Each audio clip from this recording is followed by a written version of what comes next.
Good afternoon, class. My name is John Christensen, and this is my presentation on actions and strategies for the incorporation of offshore wind turbine technology into the energy network of Kauai. This is for EVSP 501 Environmental Management, and today's date is August 5th, 2018. Although Kauai is currently using renewable energy resources, including solar, hydroelectric, and combustion of biomass, to supply over 40% of their electrical needs, they are behind the other Hawaiian islands when it comes to harnessing energy from the wind. Implementing wind power on Kauai is a complex endeavor that will affect multiple stakeholders. Communication and collaboration between these stakeholders will be necessary in order to set clear, measurable objectives and determine the methods to be used to accomplish these objectives. The vision statement for this environmental management plan is as follows. Our vision is to harness wind energy on a large scale through the use of offshore wind turbines, and alongside other renewable energies to help decrease and eventually eliminate Kauai's dependence on fossil fuels for generating electricity, while maintaining the environmental health and natural beauty of the island and its waters. The actions and strategies for implementing offshore wind farms on Kauai will involve a setup phase where identification and establishment of strategies are put in place, as well as an iterative phase where these strategies are connected in a predetermined sequential decision procedure. The first step in the setup phase is to involve all viable stakeholders.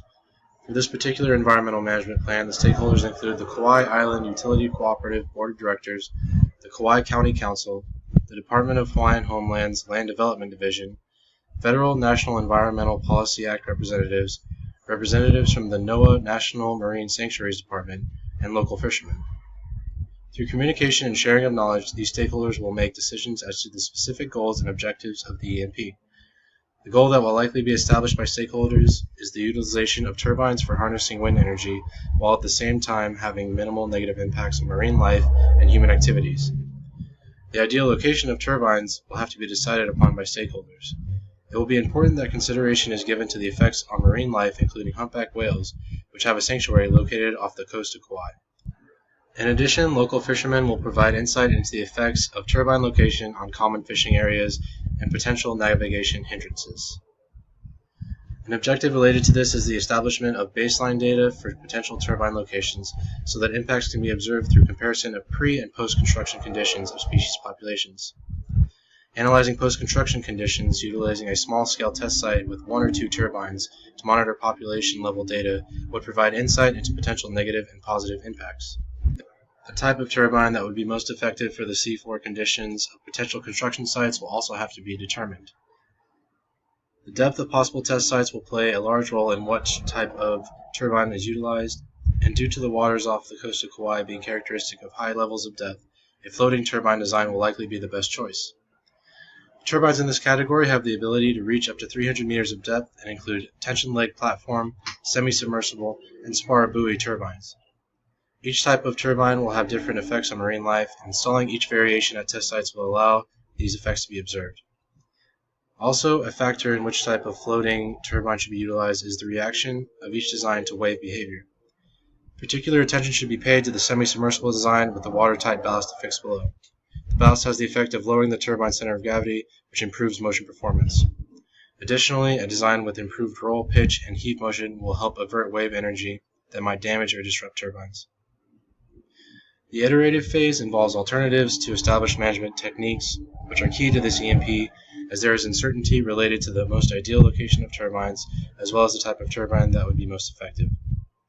A continuous cycle of decision-making, monitoring, and assessment will be used to accomplish objectives. If it is found that marine life or recreational fishing activity are suffering negative impacts due to location of turbines, separate locations will need to be utilized.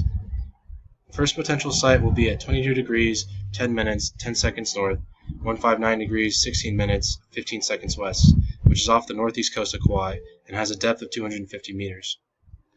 Turbines located at test site here are observed to be imposing negative impacts, and an additional test site will be set up at 22 degrees, 7 minutes, 34 seconds north, 159 degrees, 15 minutes, 59 seconds west, which has a depth of 285 meters.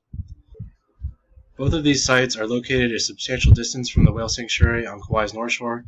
The monitoring of whale activity, as well as the activity of all marine populations, will take place so as to determine impacts. The initial test site will use a semi-submersible turbine design as it is believed this will be the most effective design at the depth and wave conditions of the proposed location. If ideal turbine productivity and structural integrity of semi-submersibles is not being obtained, then the spar buoy design will be implemented, followed by the tension leg platform design if successful productivity and structural integrity is not observed. The criteria that will define success for this project will be little to no negative impact on marine species populations and successful and economically viable utilization of wind energy. Negative environmental impacts include significant decreases in population size, as well as drastic changes to species behavior that impacts overall health of local marine environments. Input from local fishermen regarding impact to recreational fishing by turbines and their associated safety zones will also be considered. Maintain structural integrity of turbines as well as maximize utilization of wind energy will be the determinants for successful selection of turbine design.